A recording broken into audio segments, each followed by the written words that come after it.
गुरुदेव से भी बढ़कर गुरु जी की चरण पादुका, क्योंकि हम हर समय गुरुदेव के पास नहीं रह सकते, लेकिन हम हर समय चरण पादुका रख सकते हैं। जैसे नामी से भी बढ़कर नाम में प्रीति है, ऐसे गुरुदेव से बढ़कर गुरुदेव की चरण रज में, चरण पादुका में प्रीति है। वो जीत जाएगा, वो माया से जीत जाएगा।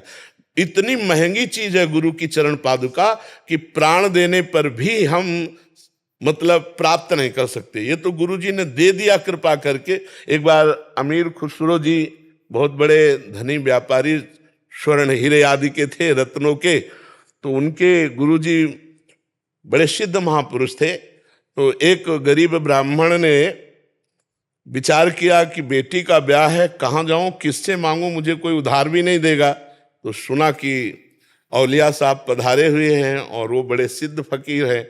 उनके पास गए, बाबा हम गरीब ब्राह्मण हैं, हमारी बेटी का ब्याह है, कुछ किसी से, उनका हम कहते तो किसी से है नहीं, चलो परसों आना। टाल दिया, परसों फिर आया, बाबा बेटी का ब्याह है, आपने कहा था परसों आना। उनका ठीक है, मेरी पादुका ले जा। लकड़ी की पादुका थी। अब उसके मन में आया कि बाबा ने पादुका दी, पादुका से क्या होगा, कोई सोने की पादुका थोड़ी है, पर संत हैं, अब कहा है तो उठा के माथे पे रख लिया और जा रहे थे। और अमीर खुसरो अनन्य भक्त अपने गुरु के थे। जो अनन्य भक्त होता है तो गुरु या गुरु की कोई वस्तु आसपास हो तो पता चल जाता है।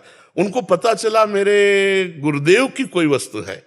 वो देखने लगे तो देखा एक पादुका।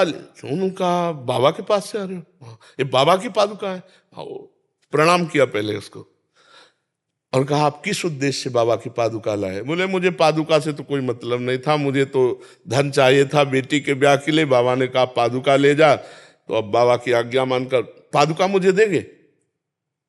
13 ऊँटों में हीरा रत्न है, ये आप ले लो पादुका। अरे उसने तुरंत पादुका दी, ऊँटों सहित, सेवकों सहित। और बाबा के पास ले गए, बाबा पादुका ला, कितने में? बोले 13 ऊँटों की वो अशरफी रतन आदि थे। बोले बहुत सस्ता लिया, रख दे।